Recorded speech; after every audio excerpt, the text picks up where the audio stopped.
రాజకీయం చేయాలి కానీ మరి ఇంత దిగజారుడుతనంగా కాదు. ఒక్క మున్సిపాలిటీ కోసం విలువలన్నీ విడిచేసి నిస్సిగ్గుగా గడ్డి తినడం రాజకీయ నాయకుడి లక్షణం కాదు. ఇదే అంశానికి సంబంధించి కాంగ్రెస్ నాయకుల అక్రమంగా మాట్లాడుతున్న దుశ్చర్యలకు సంబంధించి, అక్రమంగా తీసుకుంటున్న నిర్ణయాలకు సంబంధించి పూర్తి అప్డేట్స్ మా ప్రతినిధి ఉమేష్ లైవ్ ద్వారా క్యాతన్పల్లి నుంచి అందజేస్తారు. ఉమేష్, బాల్కా సుమన్ అరెస్టుకు సంబంధించి మీ దగ్గర ఉన్న అప్డేట్స్ ఏంటి?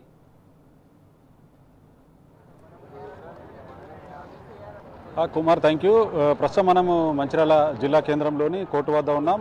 ఏదైతే ఈరోజు నిన్న పోలీసులు తమ సిబ్బందికి ఏదైతే గాయపరిచినట్టుగా బీఆర్ఎస్ జిల్లా అధ్యక్షుడు బాల్క సుమన్తో పాటు పలువురు బీఆర్ఎస్ నాయకులపై అక్రమ కేసులు రామకృష్ణాపూర్లో నమోదు కావడం జరిగింది. దీనికి సంబంధించి కూడా ఈరోజు ఉదయం నుంచి కూడా నలుగురు బీఆర్ఎస్ నాయకులను పోలీసులు అదుపులోకి తీసుకున్నారు. ఈరోజు సాయంత్రము బాల్క సుమన్ కేతనపల్లిలోని బాల్క సుమన్ నివాసానికి పెద్ద ఎత్తున కూడా పోలీసు బలగాలు, దాదాపు 200 మంది పోలీసు బలగాలు, దాదాపు 15 వాహనాల్లో 3 బస్సులు, మిగతా అన్ని కూడా వాహనాల్లో దాదాపు 15 వాహనాల్లో చేరుకున్న పోలీసులు అటు చేరుకోవడంతో అటు పెద్ద ఎత్తున కూడా తెలుసుకున్నటువంటి బీఆర్ఎస్ శ్రేణులు పెద్ద ఎత్తున కూడా బాల్క సుమన్ నివాసానికి తరలివచ్చాయి. పోలీసులను అడ్డుకున్నారు.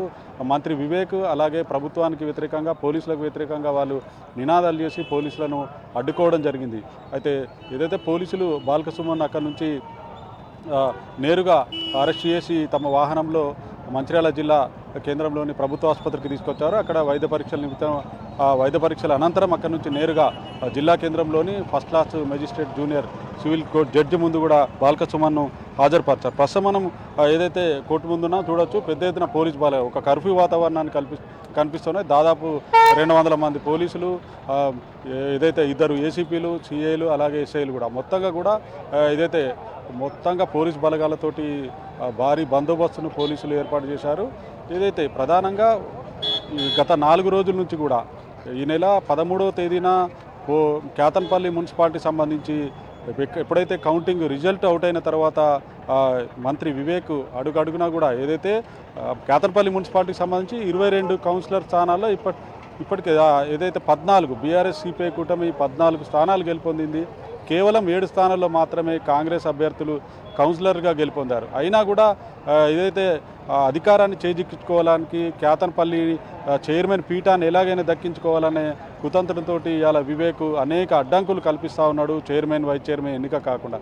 దానిలో భాగంగానే ఈ నెల ఏదైతే 14న భద్రాచలం వెళ్ళినటువంటి కేతన్పల్లికి చెందిన బీఆర్ఎస్ సిపిఐ కూటమికి చెందిన కౌన్సిలర్లను ఇక్కడ నుంచి దాదాపు 10 వాహనాల్లో స్థానిక పోలీసులతో పాటు కాంగ్రెస్ నాయకులు కూడా వెళ్ళి అక్కడి నుంచి వాళ్ళను తీసుకొచ్చే ప్రయత్నాన్ని, ప్రలోభాలకు గురి చేసే ప్రయత్నము చేయడంతో విషయం తెలిసినటువంటి బీఆర్ఎస్ జిల్లా అధ్యక్షుడు బాల్క సుమన్ వెంటనే అప్రమత్తమై అక్కడి నుంచి బీఆర్ఎస్ సిపిఐ కూటమి కౌన్సిలర్ అభ్యర్థులను అక్కడి నుంచి నేరుగా కేతన్పల్లిలోని తన నివాసానికి తీసుకొచ్చాడు. అయితే ఈ నెల 16న సోమవారం రోజున చైర్మన్ వైస్ చైర్మన్ ఎన్నిక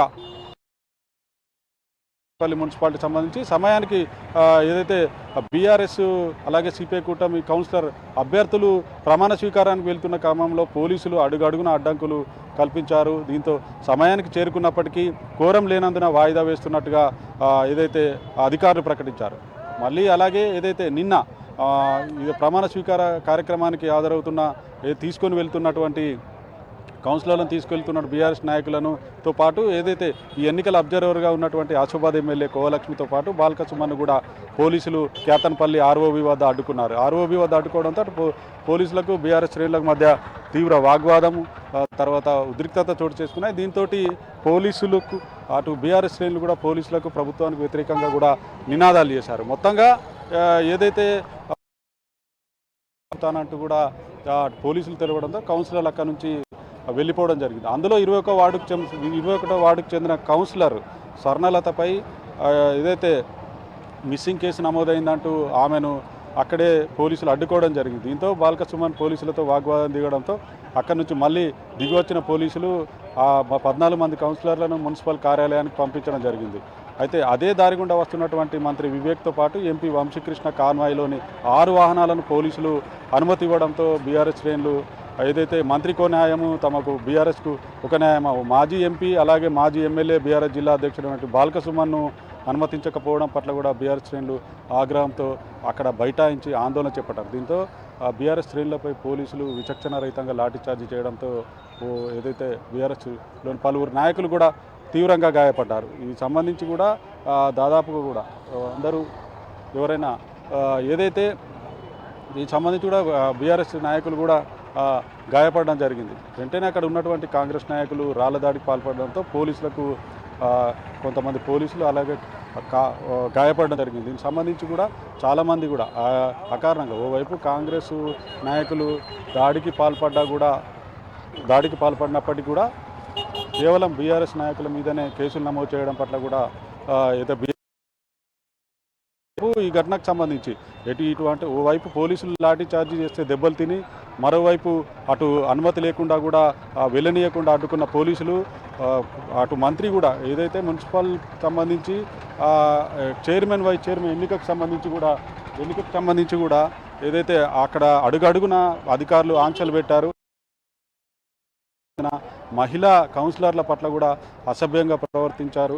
దీంతో వాళ్ళే అక్కడ కాంగ్రెస్ కౌన్సిలర్లే గొడవ చేసుకొని కార్యక్రమాన్ని వాయిదా వేయడంతో బీఆర్ఎస్ శ్రేణులు ఆగ్రహం వ్యక్తం చేశాయి. ఈరోజు రామకృష్ణాపూర్ పట్టణ బంద్ కూడా పిలుపునివ్వడం జరిగింది. దీనికి సంబంధించి కూడా ఏదైతే ఈరోజు కేతర్పల్లి మున్సిపాలిటీ సంబంధించి కూడా బంద్ కూడా విజయవంతంగా కూడా ఉదయం నుంచే వ్యాపార వాణిజ్య వర్గాలన్నీ కూడా బంద్లో పాల్గొన్నాయి. మరోవైపు ప్రైవేటు విద్యా సంస్థలు కూడా ఈ బంద్కు సంపూర్ణ మద్దతు తెలిపాయి. మొత్తంగా అసలు ఏదైతే మంత్రి వివేక్ కావాలనే కక్షగట్టి ఈరోజు బాల్క సుమన్ను అక్రమంగా ఏదైతే తనకు సంబంధం లేకుండా పోలీసు సిబ్బందిపై దాడికి పాల్పడాలంటూ అక్రమంగా పలు సెక్షన్ల కింద పోలీసులు నమోదు చేశారు. ఇంట్లో కూడా పెద్ద ఎత్తున పోలీసు బలగాలు వచ్చి బాల్క సుమన్ను అరెస్ట్ చేయడం జరిగింది. బాల్క సుమన్తో పాటు ఈరోజు ఉదయం నుంచి కూడా 4 బీఆర్ఎస్ నాయకులను కూడా అదుపులోకి తీసుకోవడం జరిగింది. ప్రస్తుతం ఇదే అంశానికి మనతో పాటు మాట్లాడడానికి బీఆర్ఎస్ నాయకులు కూడా మనతో పాటు శరత్ గారు చెప్పండి, ఎట్లా చూడొచ్చు మనం అలా పెద్ద ఎత్తున పోలీసు బలగాలు ఏదైతే ఒక ఎమర్జెన్సీ వాతావరణం కనిపిస్తూ ఉన్నది.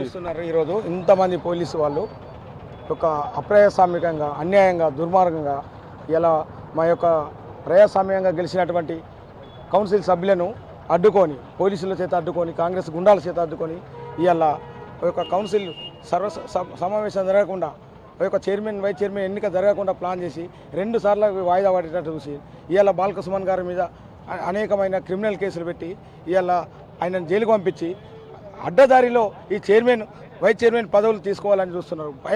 ప్రజలను భయభ్రాంతులకు గురి చేసి మా టీఆర్ఎస్ కార్యకర్తలను భయానికి గురి చేసి ఈరోజు నువ్వు ఇవాళ వివేక్, నీ పేరు వివేక్ కాదు అవివేకంతో మాట్లాడుతున్నావు.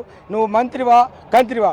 నీకు ప్రజలు ఇవాళ ప్రజలందరూ కూడా ఒక గెలిపించారు, ప్రజాస్వామ్యంగా ఎన్నుకున్నారు. నువ్వు మంత్రి పదవి చేయరా బాబు అని నీకు మంత్రి ఇస్తే నువ్వు అంత కంత్రి పనులు చేసుకుంటా, ప్రజలను మోసం చేసుకుంటా, అన్యాయంగా దుర్మార్గంగా గుండాగిరి చేసుకుంటా, అది మంచి పద్ధతి కాదు.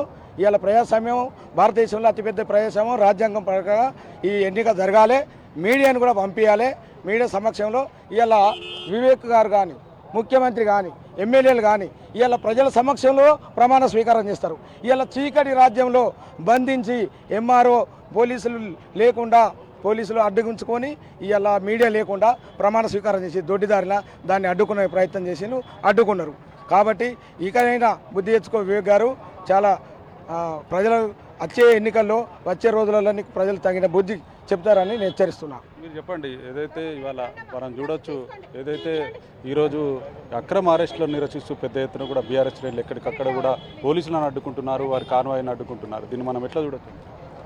ఇప్పుడు బాల్క సుమన్ గారు 22 వార్డులలో 14 వార్డులు గెలిచినాం. మనం బీఆర్ఎస్ పార్టీ 14 వార్డులు గెలిచింది. 14 వార్డులో గెలిచిన 7 వార్డులలో గెలిచిన కాంగ్రెస్ పార్టీ అధికార పీఠ దక్కించుకోవడానికి ప్రయత్నం చేస్తుంది. దానికి నిరసనగా ఇవాళ వాళ్ళే కౌన్సిలర్లు ఇవాళ కౌన్సిల్లో అసభ్యకరంగా ప్రవర్తించారట కాంగ్రెస్ కౌన్సిలర్లు. దాన్ని బయటపెట్టమంటే ఈరోజు ఈ ప్రభుత్వం బయట పెడతలేదు. దీనికి నిరసనగా ఈరోజు మేము ధర్నా చేసినందుకు సుమనన్నను అక్రమ కేసులు పెట్టి అరెస్ట్ చేశారు. దీనికి నిరసనగా రేపు పొద్దున మంచిర్యాల జిల్లా బంధు పిలుపు ఇలా బీఆర్ఎస్ పార్టీ సిపిఐ పార్టీ ఉమ్మడిగా రేపు మంచిర్యాల జిల్లా బంధు పిలుపు ఇచ్చినాం. దానికి స్వచ్ఛందంగా ప్రజలు ఇవాళ ఆర్కేపీఏ చూడొచ్చు. మీరు ఆర్కేపీలు స్వచ్ఛందంగా బంధు పిలుపు సక్సెస్ అయింది. దానికి కారణం ఏంటిది? ఇవాళ బీఆర్ఎస్ ప్రభుత్వం బీఆర్ఎస్ ఉన్నప్పుడు ఈ పరిస్థితి ఉండేనా? కాంగ్రెస్ ప్రభుత్వం చేసే అరాచకాలను ఇలా ప్రజలు సహించుకోలేకపోతున్నారు. కాబట్టి రేపు జరిగే మంచిర్యాల జిల్లా బంద్ను ప్రజలందరూ స్వచ్ఛందంగా విద్యా సంస్థలు స్వచ్ఛందంగా సక్సెస్ చేయగలరని ఇలా మేము విజ్ఞప్తి చేస్తున్నాం. బాల్కసుమన్ అరెస్టు నిరసిస్తూ పెద్ద ఎత్తున బీఆర్ఎస్ శ్రేణులు అటు విద్యార్థి విభాగంతో పాటు మిగతా బీఆర్ఎస్ శ్రేణులు అంతా కూడా కోర్టు ముందు కూడా పెద్ద ఎత్తున ఆందోళన చేపట్టాయి. పోలీస్ బలగాలు కూడా పెద్ద ఎత్తున మోహరించాయి. ఏదైతే మాజీ ఎమ్మెల్యే బీఆర్ఎస్ జిల్లా అధ్యక్షుడు బాల్కసుమన్ రేపు మంచిర్యాల జిల్లా బంద్కు పిలుపునిచ్చారు. అటు బీఆర్ఎస్తో పాటు సిపిఐ పార్టీలు కూడా రేపు మంచిర్యాల జిల్లా బంద్లో స్వచ్ఛందంగా కూడా అన్ని వ్యాపార వాణిజ్య వర్గాలు విద్యా సంస్థలు కూడా ఈ బంద్లో పాల్గొనాలంటూ కూడా పిలుపునిచ్చారు. ఇది ఇక్కడ తాజా పరిస్థితి. Vote Hyderabad studio. Right, thank you Umesh.